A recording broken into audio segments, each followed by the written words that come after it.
اور اگر تمہارا پروردگار چاہتا تو تمام لوگوں کو ایک ہی جماعت کر دیتا،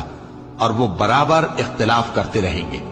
مگر جن پر تمہارا پروردگار رحم فرمائے،